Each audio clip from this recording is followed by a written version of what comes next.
आप सबको जय मसीह की। आइए हम परमेश्वर के वचन में चलें।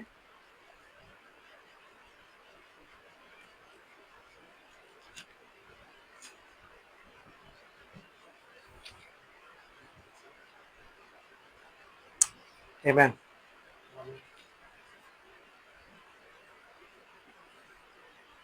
हम परमेश्वर के वचन से निकालते हैं गलतियों की पत्री, उसका 3रा अध्याय।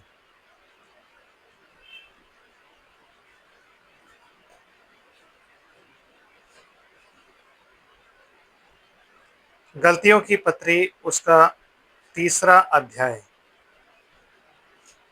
और उसकी 23 आयत से पढ़ता हूँ। यहाँ यूँ लिखा है, पर विश्वास के आने से पहले व्यवस्था की अधीनता में हमारी रखवाली होती थी, और उस विश्वास के आने तक जो प्रकट होने वाला था हम उसी के बंधन में रहे। इसलिए व्यवस्था मसीह तक पहुँचाने में हमारी शिक्षक हुई कि हम विश्वास से धर्मी ठहरें, परंतु जब विश्वास आ चुका तो हम अब शिक्षक के अधीन ना रहें, क्योंकि तुम सब उस विश्वास करने के द्वारा जो मसीह यीशु पर है परमेश्वर के संतान हो। और तुम में से जितनों ने मसीह में बपतिस्मा लिया है उन्होंने मसीह को पहन लिया है। अब ना तो कोई यहूदी रहा, ना कोई यूनानी, ना कोई दास, ना कोई स्वतंत्र, ना कोई नर, ना कोई नारी, क्योंकि तुम सब मसीह यीशु में एक हो। और यदि तुम मसीह के हो तो इब्राहिम के वंश और प्रतिज्ञा के अनुसार वारिस भी। आमीन। परमेश्वर की आशीष उसके पवित्र वचन के पढ़े और सुने जाने पर प्रभु यीशु मसीह के नाम में होती रहे। आमीन। बैठ जाइए आप लोग। God bless you all. तो कह रहा है कि तुम में से जितनों ने मसीह में बपतिस्मा लिया। आमीन। मतलब जो जो लोग अपने आप को जब क्रिश्चियन कहते हैं, हम सब, तो हमारा बपतिस्मा मसीह में हुआ है या किस में हुआ है?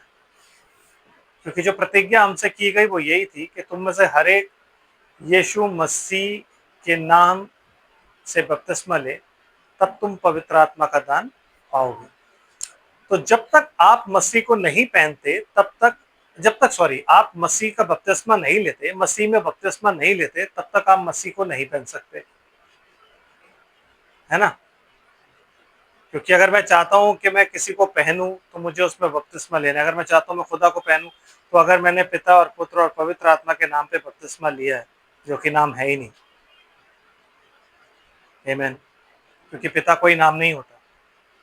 अगर कोई स्कूल में एडमिशन में अपने बच्चे के साथ जाए और वो फॉर्म दे और बोले कि डैडी का नाम लिखो, तो पापा नहीं लिखेगा। सो पापा इज अ टाइटल। आमीन। सन इज अ टाइटल। ठीक है। एंड होली स्पिरिट जो आप कहते हो, इटसेल्फ इज अ टाइटल। क्या आत्मा है? आत्मा नाम थोड़े ना। मैं किसी को आत्मा कह के थोड़ा ना बुला सकता हूँ, ए आत्मा बात सुन, ऐसा हो सकता है? no. तो ये सारे टाइटल हैं जिनका एक नाम है, और वो नाम प्रभु यीशु मसीह था। तो जो भी मसीह में बपतिस्मे का मतलब यही है कि यीशु मसीह में आपने बपतिस्मा लिया है। मसीह का मतलब ये है बिकॉज जिस यीशु को उन्होंने क्रूस पर चढ़ाया, पतरस के प्रचार में वो कहता है, उसी को खुदा ने प्रभु भी ठहराया और मसीह भी। तो उसके अलावा और कोई मसीह नहीं है, यीशु के अलावा और कोई मसीह नहीं। तो आपका बपतिस्मा अगर मसीह में नहीं हुआ है तो फिर आप मसीह को पहनोगे कैसे? जो मसीह को पहनना होता है वही धार्मिकता होती है हमारी। क्योंकि हम मसीह के वचन और उसकी आत्मा की अगुवाई में जब चलते हैं तो हम उसकी धार्मिकता को पहन लेते हैं। हमें एक वस्त्र दिया जाता है। ये वस्त्र कौन सा वस्त्र होता है? श्वेत वस्त्र। मलमल नहीं। मलमल आपको उस दिन दिया जाएगा जिस दिन आप रैप्चर के लिए तैयार हो जाओ। लेकिन उससे पहले आप क्या पहनते हो? धार्मिकता का वस्त्र। एक वस्त्र पहनते हो, और वो वस्त्र कौन है? धार्मिकता का। हमारी धार्मिकता क्या है? मसीह। मसीह हमारी धार्मिकता। हमारा विश्वास क्या है? कहता है विश्वास के आने से पहले व्यवस्था में उनकी शिक्षा होती थी, लेकिन जब विश्वास आ गया तो फिर व्यवस्था की जरूरत नहीं है, क्योंकि विश्वास से अब हम मसीह को ग्रहण करते हैं, व्यवस्था से नहीं करते। समझ रहे हो? आप जब मसीह को ग्रहण करते हो तो आप विश्वास से करते हो। तो मैं किसी के भी सामने खड़े होकर ये नहीं कह सकता कि अगर मैं पैदा हुआ हूं क्रिश्चियन घर में तो मैं ऑटोमेटिकली मसीह हूं। ऐसा नहीं हो सकता। पढ़ते हैं एक जगह पे क्या लिखा हुआ है, निकालते हैं रोमियो की पत्री और उसका दूसरा अध्याय सॉरी, रोमियो की पत्री उसका दूसरा अध्याय। आमीन। आमीन। और 26 आयत से पढ़ते हैं।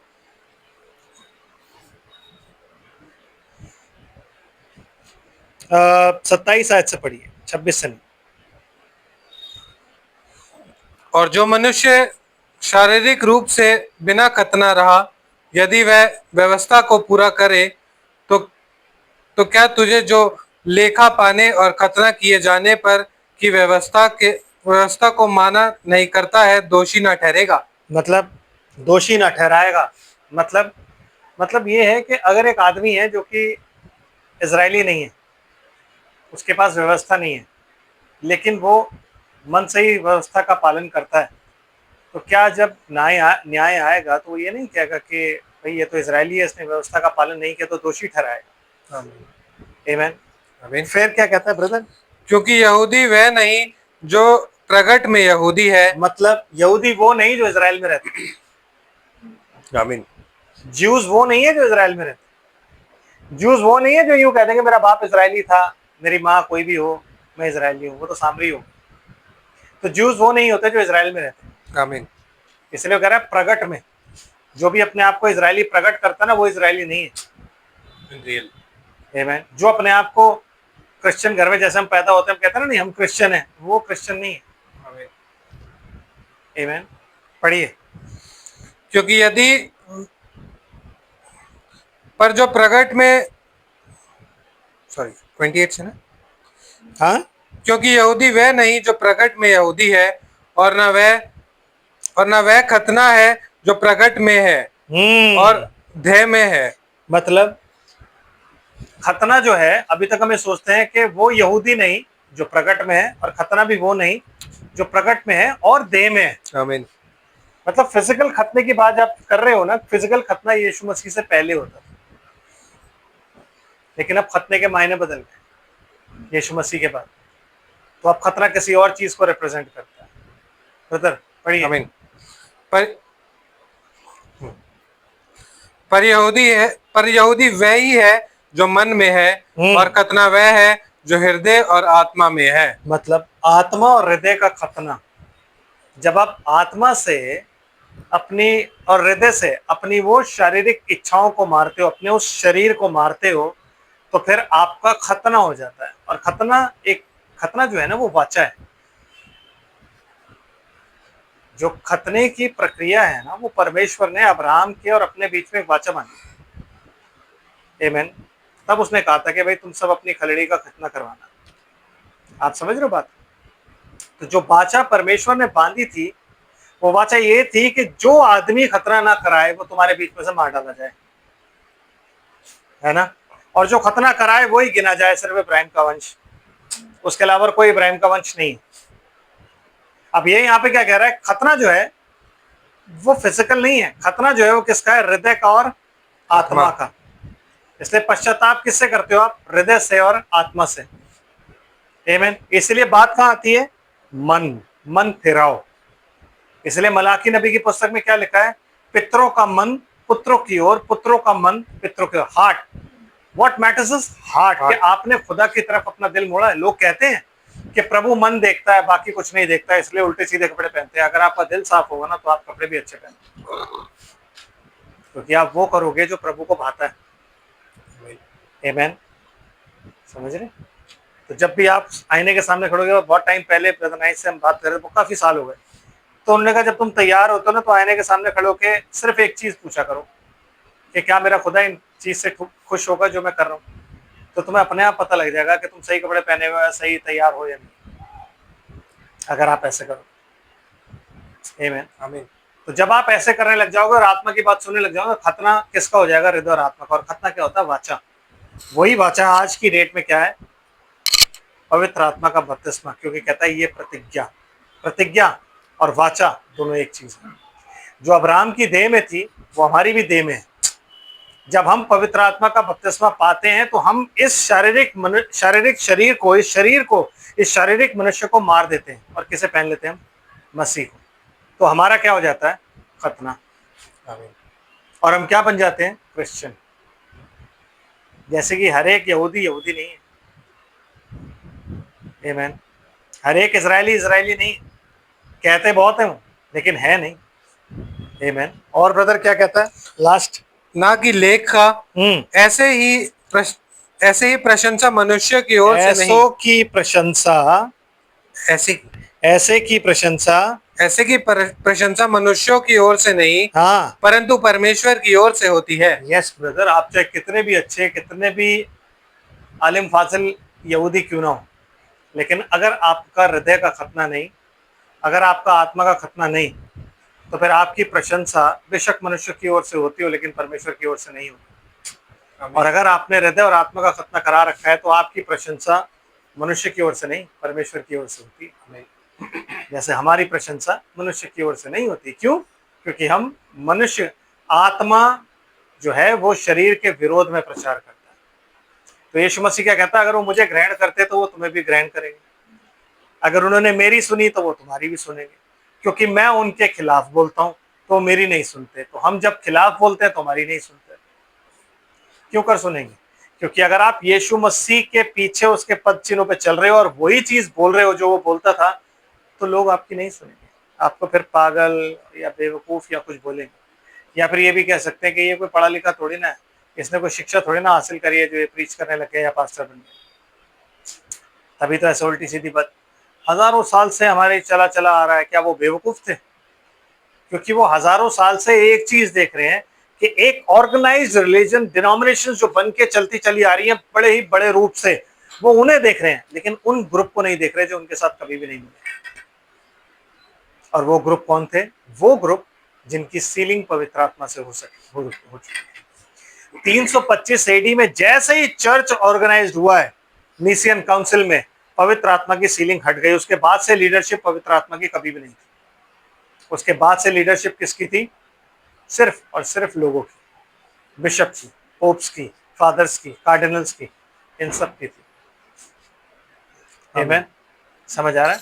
तो होली स्पिरिट की जो सीलिंग थी उसका राज यही था कि जितने छोटे छोटे ग्रुप थे ना, वो जो अलग किए हुए थे, जिनको मारा गया, किसने मारा? रोमन्स नहीं मारा, रोमन कैथोलिक चर्च नहीं मारा। आज आपके सामने कहते हैं 6,80,000 तो वो हैं जो वो कहते हैं, तो वो 6,80,000 कौन थे जिनको मारा? और पता नहीं कितने क्रिश्चियंस को मारा, कितने लोगों को मारा। आमीन। क्यों मारा? क्योंकि उनके साथ वो इत्तेफाक नहीं रखते थे।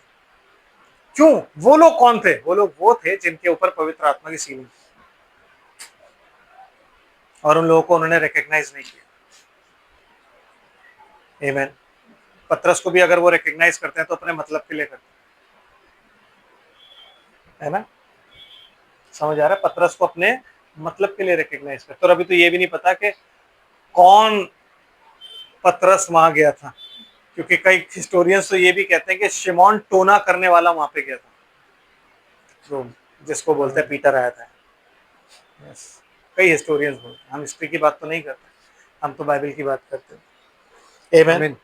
तो चलते हैं रोमियो की पत्री, और उसका कौन सा अध्याय था जहां हमने छोड़ा था, अगर आपको थोड़ा सा याद हो तो? 4 है जी, 8वां अध्याय था। अगर 8वां अध्याय था, और कौन से पद पे हमने छोड़ा था?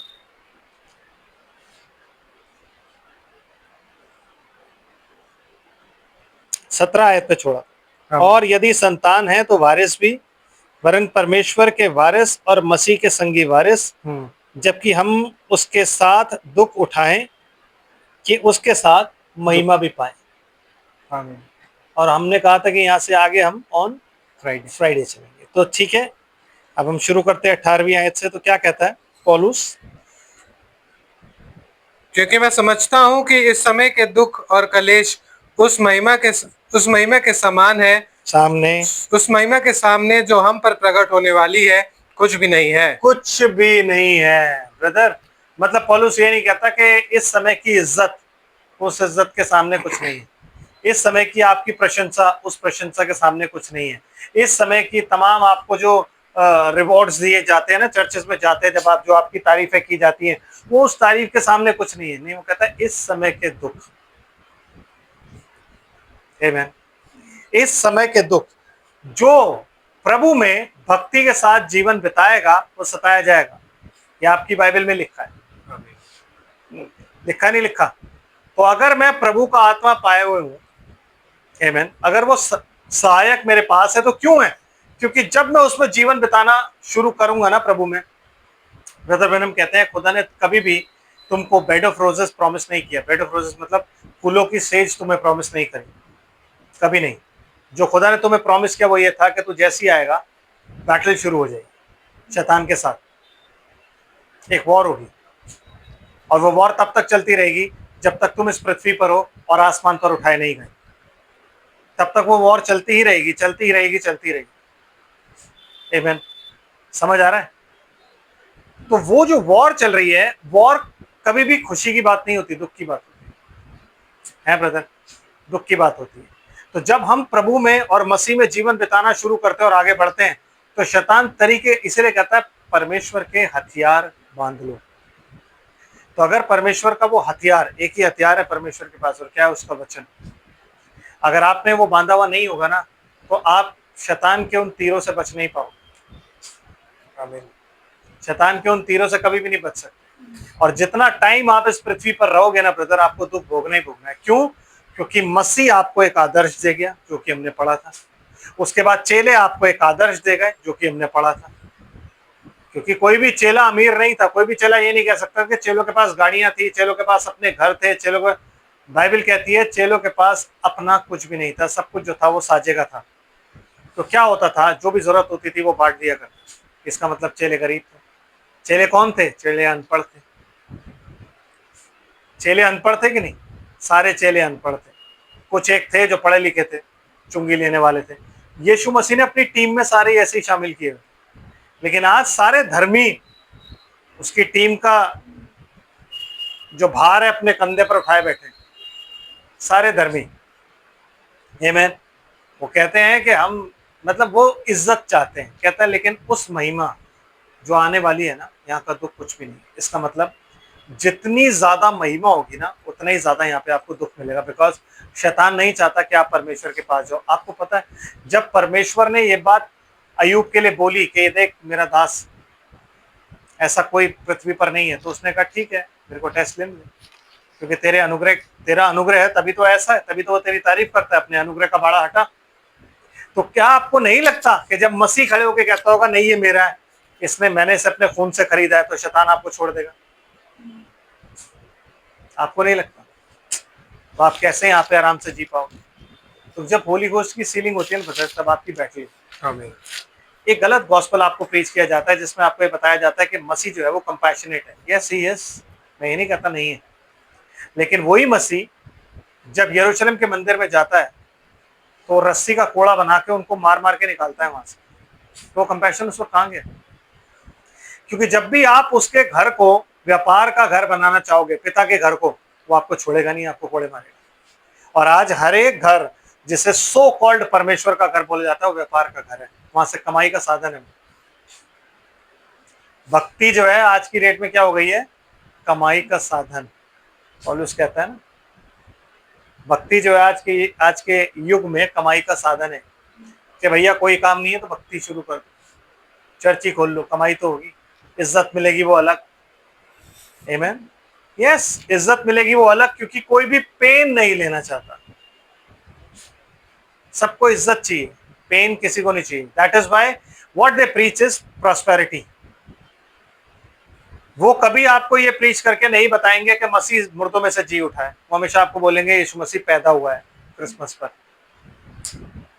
क्योंकि जो प्रचार सुन के लोग पलट जाते थे, वो पैदा होने का नहीं था, वो मर के जिंदा होने का प्रचार था, जिसमें लोग कहते थे तो पागलों वाली बातें करते हैं। आमीन। वो प्रचार किसी को पसंद नहीं था, क्योंकि पौलुस जब जाता है प्रचार करता है और जैसी रेजरेक्शन की बात करता है, कहता है अच्छा अच्छा, ये तो किसी यीशु के बारे में बताता है कि जो पहले मर गया था और अब जी उठा है। और कहते हैं पौलुस बहुत विद्या ने तुझे पागल बना दिया। आप समझ रहे हो इस बात को? यस। तो हमारा प्रचार बेस जो होता है वो किस पे बेस्ड है, रेजरेक्शन पे या बर्थ पे? आप मैक्सिमम प्रचार बर्थ पे ही देखोगे, उद्धार करता जन्म। नो, बट हमारा प्रचार जो बेस्ड होना चाहिए वो किस पे होना चाहिए? Resurrection, resurrection. जिस दिन मैंने मसीह को ग्रहण किया उस दिन मसीह मेरे हृदय में पैदा हुआ। तो ये क्या बात हुई भैया? जिस दिन मसीह को आपने ग्रहण किया उस दिन मसीह आपके लिए क्रूसिफाई हुआ, पैदा नहीं हुआ। उस दिन क्रूसिफाई हुआ, क्योंकि अगर वो क्रूसिफाई नहीं होता, अगर वो क्रूस पर नहीं चढ़ता, तो आप कभी भी बचाए नहीं जाते। फिर लोग हमसे कहेंगे पैदा ही नहीं होता, तो फिर कैसे? बिल्कुल पैदा नहीं होता, ये बात सच है, लेकिन पैदाइश से ज्यादा उसकी जो मौत है वो मेरे लिए धन्य है और आपके लिए धन्य है।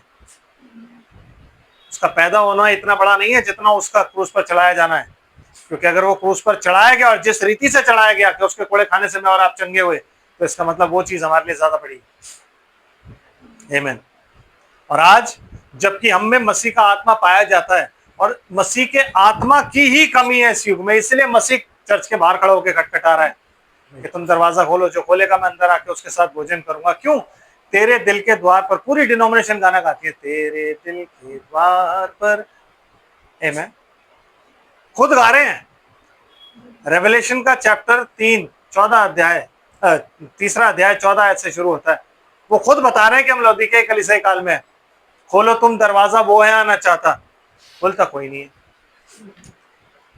कौन दरवाजा खोलता है? कोई भी नहीं खोलता, बिकॉज आप अपने घर में उसे बिठाना नहीं चाहते।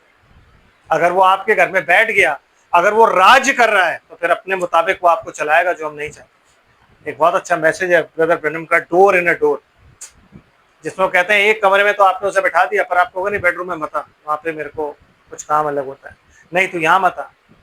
आपने उसे अपनी मर्जी से बिठाया एक रूम, बट वो चाहता है कि जब वो आपके हृदय में आए तो वो अपनी मर्जी से बैठे, वो राज्य करे, आप उसे पहन लो, ताकि दुनिया को आप ना दिखो, वो दिखे।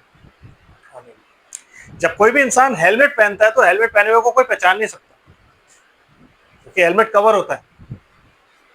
और बाइबल हमें क्या कहती है? अपना हेलमेट ऑफ साल्वेशन, उद्धार का टोप पहन लो। हेलमेट ऑफ साल्वेशन का मतलब आपका जो हेड है वो यीशु मसीह होना चाहिए। आमीन। तो आपको जो पहनना है वो क्या है? यीशु मसीह, कि जो आपको देखे वो यीशु मसीह को देखे। और वो तब हो सकता है जब होली गोस्ट की सीलिंग आपके ऊपर है, क्योंकि आपके ऊपर छाप लगी है। और किसकी छाप है? मसीह की छाप। और जब मसीह की छाप लगी है, आप दुख उठा उठाकर आज्ञा मानना सीख रहे हो, क्योंकि वो भी दुख उठा उठाकर आज्ञा मानना सीखा था।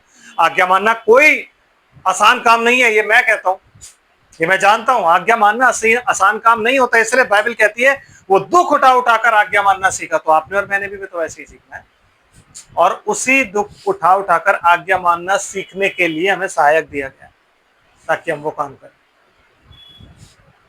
आमीन।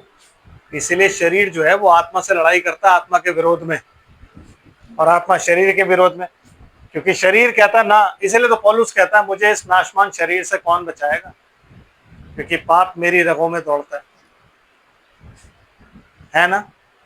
क्योंकि अभी तक पूरी रीति से आपका खून शुद्ध नहीं है। जिस दिन, इसलिए बाइबल कहती है मांस और लहू परमेश्वर के राज्य में प्रवेश नहीं करेंगे, क्योंकि पाप मांस और लहू में दौड़ता है हमारे।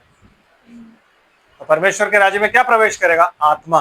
तो अगर आप आत्मा में ही नहीं हुए तो आप कैसे प्रवेश करोगे? वो जिनको लेने आ रहा है उनका काम क्या है? जो ये अर्थ खत्म होने वाली है, तब काम क्या होगा? तब आप किंगडम ऑफ गॉड के भागी कैसे होगे? क्या है किंगडम ऑफ गॉड? हमारा प्रचार किंगडम ऑफ गॉड का क्यों नहीं है? हम क्यों सिर्फ यही की सारी खुशियां देना चाहते हैं कि आपके दुख दूर हो जाएंगे, आपकी नौकरियां अच्छी हो जाएंगी, आपका ये हो जाएगा, आपको हो जाएगा? क्यों? क्योंकि हम किसी को ये नहीं दिखाना चाहते कि वहां की महिमा बड़ी है यहाँ के दुखों के सामने। यहाँ आपको दुख झेलना है, इससे दुखों का प्रचार कोई नहीं करता। कोई नहीं बताता कि जब आप मसीह में आओगे तो समझ लो हजारों हजार शैतान के जो सैनिक है, शैतान के जो चेले हैं, वो आपके पीछे लग जाएंगे और आपको तंग करेंगे। यस, आपका टेस्ट होगा। आप दुआएं करोगे, दुआएं सुनी नहीं जाएंगी। आप कहोगे यार क्यों नहीं सुनी जा रही, पहले तो सुनी जाती थी एकदम से। परमेश्वर पर विश्वास रखने के लिए आपका टेस्ट लेता है परमेश्वर खुद, सो दैट आपको विश्वास में बढ़ाए, आपको मसीह में बढ़ाए।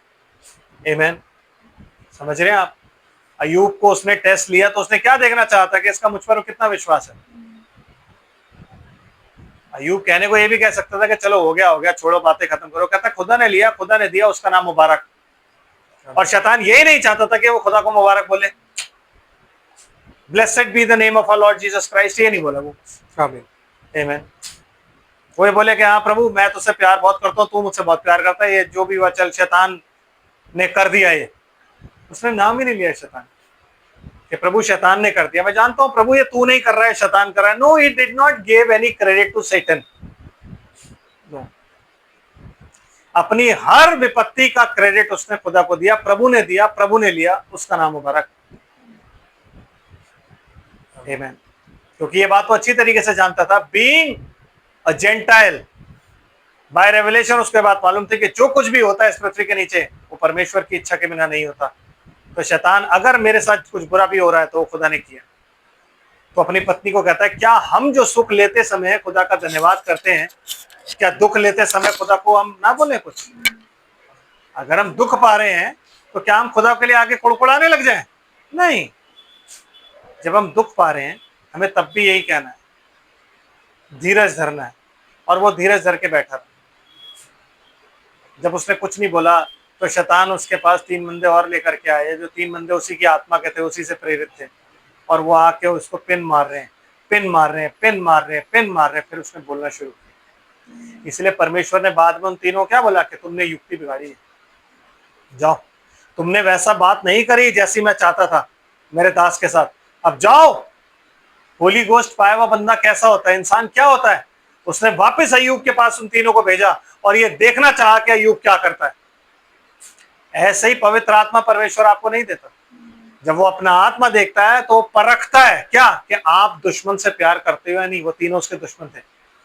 वो उसको डाउनफॉल पे देख के बड़े खुश थे।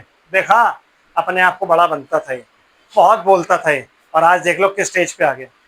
जब खुदा ने बोला कि तुम तीनों उसके पास जाके उससे बोलो कि तुम्हें माफ कर दे और तुम्हारे लिए दुआ करे, तो खुदा ने अय्यूब को ये बात नहीं बोली कि तो दुआ करना, नो, क्योंकि खुदा ने तो ऑलरेडी अपना आत्मा उसके अंदर डाल दिया था। तो खुदा ने वो आत्मा डालने के बाद ये नहीं बोला उसको। आमीन। खुदा ने क्या किया? खुदा ने वेट किया कि मैं देखूं अय्यूब क्या करता है।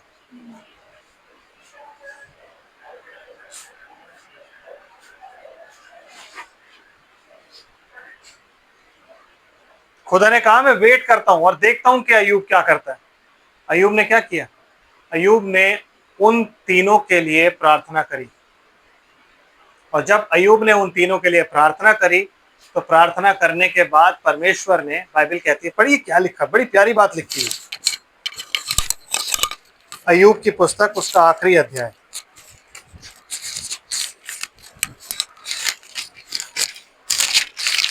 चालीस,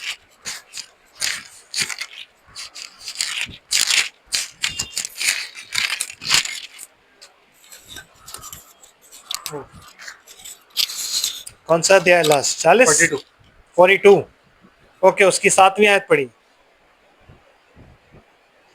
ऐसा हुआ कि जब यहोवा यह बातें अय्यूब से कह चुका, तब उसने तेमानी एलिपस से कहा, मेरा मेरा क्रोध तेरे और तेरे दोनों मित्रों पर भड़का है, क्योंकि जैसी जैसी ठीक बात मेरे दास अय्यूब ने मेरे विषय कही है, वही तुम लोगों ने नहीं कही। वैसे तुमने नहीं कही। इसलिए अब तुम 7 मेढ़े, इसलिए अब तुम 7 बैल और 7 मेढ़े छाट कर मेरे दास अय्यूब के पास ले जाकर अपने निमित्त होम बलि चढ़ाओ। तब मेरा दास अय्यूब तुम्हारे लिए प्रार्थना करेगा, क्योंकि उसी की प्रार्थना मैं ग्रहण करूंगा, और नहीं तो मैं तुमसे और तुम्हारी मूर्ता के योग्य बर्ताव करूंगा, क्योंकि तुम लोगों ने मेरे विषय में मेरे दास अय्यूब की सी ठीक बात नहीं कही। और हाँ, यह सुनकर तिमानी एलिपज और शूही बिलहद और निमाती सोपार ने जाकर यहोवा की आज्ञा के अनुसार किया। और यहोवा ने अय्यूब अय्यूब की प्रार्थना ग्रहण की। जब अय्यूब ने अपने मित्रों के लिए प्रार्थना की, तब यहोवा ने उनका सारा दुख दूर किया, उनका नहीं, उसका सारा दुख दूर किया, और जितना अय्यूब के पास पहले था, हाँ जी, उसका दुगना यहोवा ने उसे दे दिया। यस, मतलब ये है कहने का कि खुदा ने अय्यूब को कुछ बोला नहीं था। खुदा ने उन तीनों को बोला तुम जाके अय्यूब से बोलो, वो तुम्हारे लिए प्रार्थना करेगा। तो अय्यूब का क्या बनता था? अय्यूब उनको कहता भाई मैं नहीं कर रहा। अगर उसमें पवित्र आत्मा नहीं होता तो वो क्या कहता? मैं नहीं कर रहा, तुमने जो करना करो। तुमने बहुत मेरी रेड़ मारी है, तुम यहाँ बैठ के मुझे उल्टी सीधी बातें बोल रहे थे, तुम मुझे बोल रहे थे मैं पापी हूँ, यहोवा ने मेरे साथ ये किया, मैंने मेरा सीक्रेट सिन है ये वो, अब तुम जाओ। बट बिकॉज परमेश्वर का आत्मा उसमें पाया जाता था, जैसे ही वो लोग गए उसने बोला हाँ हाँ क्यों नहीं। उसने उनके लिए गिड़गिड़ा कर प्रार्थना नहीं ब्रदर, उसने रो रो कर उनके लिए प्रार्थना करी कि प्रभु ने माफ कर दे, प्रभु तू इन्हें माफ कर दे। ये एक दुल्हन का नमूना है। आमीन। स्तिफनुस को वो लोग पथरवाह कर रहे थे और स्तिफनुस चिल्ला चिल्ला के कह रहा था हे पिता ये पाप उन पर मत लगा। आमीन। ये दुल्हन का नमूना है। ब्राइड कभी भी नहीं कहती कि बदला लो, ब्राइड हमेशा क्या कहती है? हे पिता इन्हें माफ कर क्योंकि ये नहीं जानते क्या कर रहे हैं। तो अय्यूब ने गिड़गिड़ाकर उनके लिए प्रार्थना करी और खुदा ने अय्यूब की सुनी जेन्युइनली। मतलब खुदा को अय्यूब ने ये नहीं बोला या उनको ये नहीं बोला ठीक है कर लेता हूं, आगे से ध्यान रखना है इस बात का, ये भी नहीं। अय्यूब सचमुच उनके लिए बहुत दुखी चिंतित हुआ और अय्यूब ने रो रो के प्रार्थना करी कि नहीं मेरे पिता ऐसा मत कर उनके लिए, नहीं तू ऐसा मत कर। जब अय्यूब ने जेन्युइनली प्रार्थना करी तब परमेश्वर ने कहता, और जब अय्यूब ने प्रार्थना करी तब परमेश्वर ने उसके दुख को दूर किया, उससे पहले नहीं। जब वो प्रार्थना कर रहा था वो उन्हीं फोड़ों में था, उसने जब बलियां चढ़ाई वो उन्हीं फोड़ों में था। लेकिन जब उसने वो सारी प्रार्थनाएं समाप्त कर दी, सारी बलियां समाप्त कर दी, तब परमेश्वर ने अय्यूब की सुधि ली। तो आपकी और मेरी सुधि ऐसे ले लेगा क्योंकि आप और मैं ग्रेस में। आमीन। समझ आ रहा है? पवित्र आत्मा होने के बाद इंसान कैसा हो जाता है? अय्यूब जैसा, अय्यूब जैसा हो जाता है। और परमेश्वर आपको रिवॉर्ड कब करता है? जब आप अपने दुश्मनों के लिए प्रार्थना करते हो। इसलिए बाइबल कहती है कि अगर तू अपने दोस्तों ही को नमस्कार करता है तो कौन सा बड़ा काम करता है? अन्य जाति भी तो यही करते हैं। इसलिए अपने दुश्मनों को नमस्कार। आमीन। जो तुम्हें सताए उसके लिए प्रार्थना करो, जो तुम्हें सताए उसको ब्लेस करो। लेकिन हम तो नहीं करते, इसीलिए हम रिवॉर्ड नहीं पा पाते, इसीलिए हमें हमारे दुख दूर नहीं हो पाते। हमारे दुख तब दूर होंगे जब परमेश्वर ने हमें जो आत्मा दिया है हम उसके चलाए चलेंगे। हमें शरीर की जब सुनते ना मैं तो उसे माफ नहीं करूंगा, मैं क्यों करूं माफ, मैंने कुछ किया थोड़ी ना, उसने गलती करी। No it is not like. जब खुदा आपको कह रहा है माफ करो, जब आत्मा आपको कह रहा है माफ करो, तो उससे लड़ाई मत करो, सरेंडर करो, क्योंकि आपकी ब्लेसिंग रुकी हुई है। आत्मा आपको इसीलिए दिया गया है ताकि आत्मा आपको इस जमीन की सोच से ऊपर उठाए, इस संसार की सोच से ऊपर उठाए। और वो जब आप ऊपर उठोगे तो सबसे पहला काम क्या होगा? प्रेम। सबसे पहले जो चीज आपके अंदर बदलाव आएगी वो क्या आएगी? प्रेम। आप अपने दुश्मन से भी प्यार करो, आप उसके लिए भी प्रार्थना करोगे। ये पवित्र आत्मा की एक खासियत है कि आप अपने दुश्मन के लिए भी प्रार्थना करते हो, जेन्युइनली करते हो। तब खुदा क्या करता है? आपको ब्लेस करता है, आपके दुखों को दूर करता है। जो बहुत टाइम से दुख चले आ रहे होते हैं उनको दूर करता है। कब? जब आप प्रार्थना करते हो, जब आप प्रॉस्पेरिटी का प्रचार सुनते हो तब नहीं, नो तब नहीं करेगा। इसलिए ब्रदर जितना आत्मा आपके अंदर है ना बयाने में, तो वो आपका आत्मा पूरा कब देगा? सबसे पहला जो हेडस्टोन, जब सबसे ऊपर वाला जो हेडस्टोन है वो क्या है? Charity, love.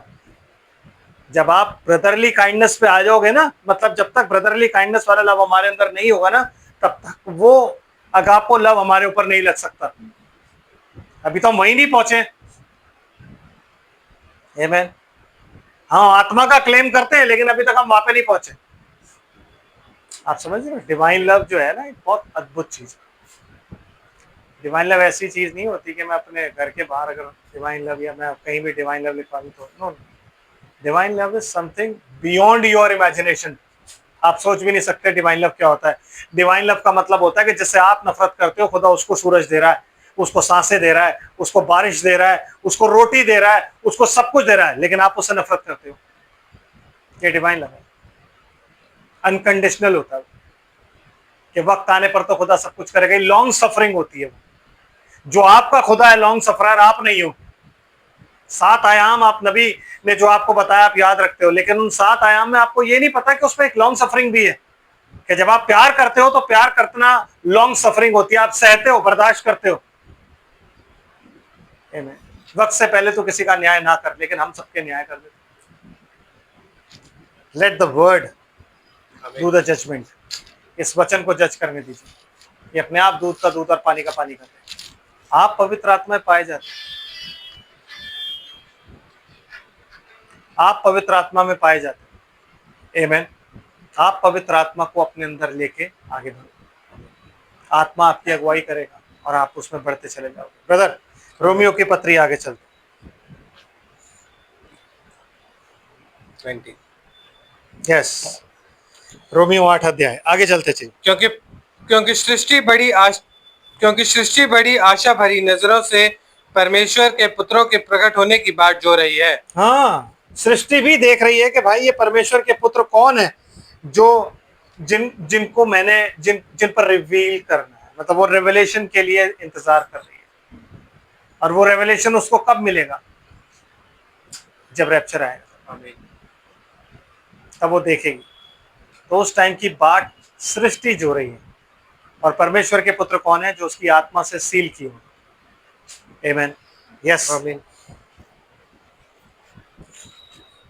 कि सृष्टि क्योंकि सृष्टि अपनी इच्छा से नहीं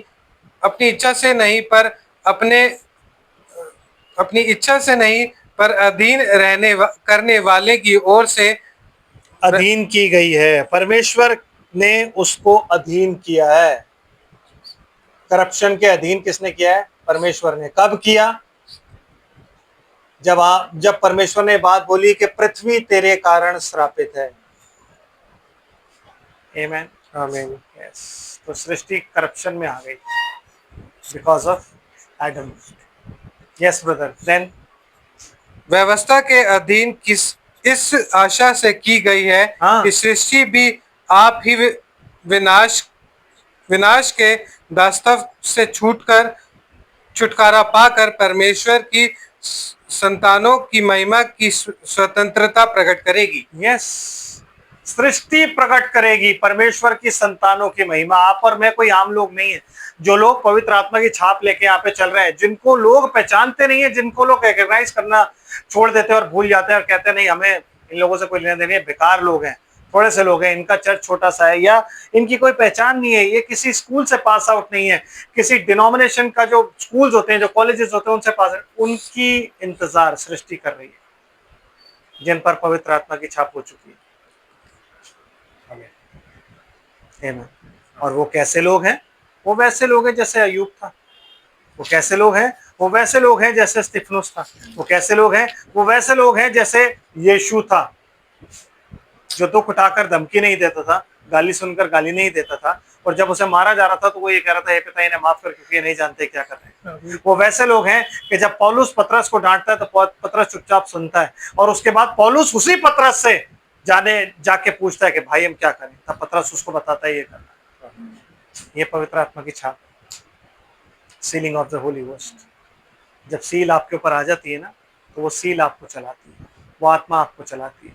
भले ही आपका जीवन दुख भरा होगा, लेकिन ब्रदर वहां महिमा है। आमीन। परमेश्वर ने जब हमें यहाँ भेजा है ना, तो इसलिए भेजा है ताकि हम वाया होके जा रहे हैं, हमें अनंत में जाना है। आमीन। क्योंकि हमें परमेश्वर ने क्या देना है? मोक्ष, उद्धार। उद्धार का मतलब होता है इस देह से छुटकारा। मोक्ष का मतलब होता है इस देह से छुटकारा, संसार से, शरीर से छुटकारा। और शरीर से छुटकारा पाके अगर आप अनंत में नहीं गए, तो फिर ब्रदर हम हेल में चले। याद रखना है। आमीन। जब चर्च शुरू हुआ था पहला, तो वो होली घोष से ही शुरू हुआ था, पवित्र आत्मा से ही शुरू हुआ था। जब ये खत्म होगा जनरेशन, ये युग, तो वो पवित्र आत्मा से ही खत्म होगा। आमीन। जब पवित्र आत्मा फिर से उंडेला जाएगा, तब ये युग खत्म होगा। आमीन। और आत्मा फिर इस जेंटाइल लैंड से उठा लिया जाएगा। फिर पवित्र आत्मा यहाँ पे नहीं, क्योंकि पवित्र आत्मा उस वक्त अपने जो ब्राइड है उसमें आ चुका होगा और फिर आत्मा ब्राइड को लेकर के ऊपर चला जाएगा इजराइल से डील करने के लिए, क्योंकि फिर सीलिंग का होगी इजराइल पे। आज आप पे सीलिंग चल रही है, मुझ पे सीलिंग चल रही है। इन बातों को नजरअंदाज ना करें, प्रभु में बढ़े, बाइबल पढ़ें। अयूब को देखें वो क्या था। अब्राहम को खुदा मिलने आता है और उसको क्या कहता है, मैं सदोम की ओर जाता हूं। और खुदा मन में सोच रहा है कि मैं अब्राहम को ये बात बता देता हूं क्योंकि अब्राहम तो मेरा दोस्त है। क्या खुदा उसको इसलिए बताना चाहता था कि वो अब्राहम का दोस्त है? यस। और वो ये देखना चाहता कि अब्राहम करता क्या है। जैसी उसने सदोम की बात बताई, अब्राहम बीच में खड़ा होगा, उसने कहा वहां लूत है। तो जो होली गोस्ट पाया हुआ आदमी क्या होता है, वो क्या होता है, वो ऐसा होता है कि वो एक लूत के पीछे पूरे सदोम को बचाना चाह रहा है। जब खुदा ने सारी बातें देखी तो खुदा ने बोला अगर 10 भी हुए तो भी नहीं करूंगा। अब्राहम ने कहा 10 तो होंगे। आमीन। वो नूह की तरह होता है, जो नूह जो था वो अपने सारे भाई बहनों के लिए 7 दिन तक रोता रहा जो मरने वाले थे। आमीन। वो डैनियल की तरह होता है जो सारे अपने इजरायली भाइयों के लिए पश्चाताप कर रहा है और रो रहा है। वो होता है प्रेम, तब बनता अति प्रिय, तब बनता अति प्रिय। इसलिए बाइबल कहती है डैनियल, अयूब और नूह, अगर इस युग में ये लोग भी हुए तो ये अपने आप को ही बचा पाएंगे और किसी को नहीं। क्यों? क्योंकि डैनियल ने इजरायलियों को बचा लिया था, हैं? अयूब ने अपने बच्चे बचाए थे और उन तीनों को बचाया था अपने दुश्मनों को, और नूह ने अपना परिवार बचाया अपनी धार्मिकता से, अपने रोने और गिड़गिड़ाने के द्वारा, उस प्रेम के द्वारा जो परमेश्वर चाहता था कि नूह करे। और वही चीज हमारे अंदर पाई जानी चाहिए, वरना there is no rapture for us. पवित्र आत्मा की सीलिंग अगर हम क्लेम करते हैं ना, तो जेन्युइनली घुटनों पे आके दुआ करो कि खुदा मुझे आत्मा दे, ताकि वो आपको बदले। इसको पढ़ो, इसको समझो, इसमें क्या लिखा हुआ है, इसे जानो। खुदा से बोलो कि पवित्र शास्त्र बूझने की समझ मेरी खोल, ताकि प्रभु जी मैं इसको समझ सकूं। ये वक्त वो वक्त है कि जितना वचन आप पढ़ोगे उतना आपके लिए अच्छा है। आमीन। जितनी ज्यादा बाइबल पढ़ोगे उतना अच्छा है, जितना प्रभु में बढ़ोगे उतना अच्छा है, क्योंकि इस यही वचन आत्मा और जीवन है। प्रभु आप सबको आशीष और बरकत दे। हम प्रार्थना करते हैं। स्वर्ग और पृथ्वी के मालिक, हम तेरा धन्यवाद करते हैं तेरी सारी आशीष और बरकतों के लिए। मेरे परमेश्वर तेरे चरणों में है, तेरे वचन के लिए धन्यवाद करते हैं प्रभु जी, जो तेरे अनुग्रह से हमने अभी सुना है प्रभु जी। होने दे के वचन हमारे हृदय की पट्टियों पर लिखे प्रभु, ताकि मेरे पिता परमेश्वर हम इसे भूले ना। ये प्रभु जी ऐसा भोजन हो जिसकी हम बाद में जुगाली करें प्रभु जी, और ये प्रभु जी हमें नरिश करे मेरे प्रभु जी। और मेरे पिता परमेश्वर हम तेरे वचन में जो आत्मा और जीवन पाया जाता है उसे रिसीव करके तेरे पीछे जाने वाले हो सके। तेरे हाथों में सब कुछ सुपुर्द करते हैं, तू मददगार। सुनने वालों को ब्लेस कर, जो बाद में सुनेंगे प्रभु यीशु मसीह के नाम में उन्हें ब्लेस करना। तेरे वचन के आगे सबमिट करके मेरे प्रभु जी वो तुझ में बढ़े और तेरे अनुग्रह में बढ़कर तेरे अनंत के भागी हो सके, तेरे उद्धार के भागी हो। सब कुछ तेरे हाथों में सुपुर्द करते हैं। इस रात में तू सबका निगहबान हो। अभी बच्चे वापस जाएंगे तो इनका मददगार होना प्रभु, ताकि सही सलामत घर को जाए। तेरा दूध छावनी किए रहे प्रभु, ताकि सही सलामत घर पहुंच के तेरे नाम का धन्यवाद करें। पिता परमेश्वर तू सबका निगहबान हो, सबका रक्षक और अपना अनुग्रह बनाए रख। हम क्या मांगे, तू हमारा पिता है, तूने बिना मांगे सब कुछ दिया है प्रभु। तेरी महिमा तेरी बड़ाई हो पिता, तेरी स्तुति प्रशंसा और तारीफ युगानी युग तक होती रहे। मेरे पिता मेरे परमेश्वर सबके साथ हो, सबके जीवन तेरी अनुग्रह रूपी गठरी में बंधे रहे, तेरा दूध छावनी किए रहे। तू पूरे चर्च का निगहबान हो, सबका रक्षक हो प्रभु जी। इस रात में सबको चैन की नींद दे, अपने वचन को जीवनों में इनके पूरा कर, कि तू अपने प्रियो को नींद यूं ही दान कर देता है प्रभु जी। सुबह जब धन्यवाद के साथ उठें तो अपने दिन की शुरुआत, अपनी फास्टिंग की शुरुआत प्रभु यीशु मसीह के नाम में करें। तेरे हाथों में इन सबको सुपुर्द करता हूं, इन सबका निगहबान हो। पवित्र शास्त्र बूझने की समझ इनकी खोल, और अपनी आत्मा और अपने अनुग्रह में तू इनको बढ़ा। पिता परमेश्वर हर घर परिवार संपत्ति रोजगार तेरे अनुग्रह के बारे में हो, तेरा दूध छावनी किए रहे। हर एक आशीष और बरकत के लिए तेरा कोटि कोटि धन्यवाद करते हुए प्रभु, अपने आप को इन प्रियजनों को तेरे हाथों में सुपुर्द करते हुए प्रार्थना धन्यवाद के साथ आपके प्यारे बेटे यीशु मसीह के मोस्ट प्रेशियस नाम में आपकी पवित्र वेदी पर समर्पित करता हूँ। दया से आप इसे सुने और ग्रहण करें। आमीन।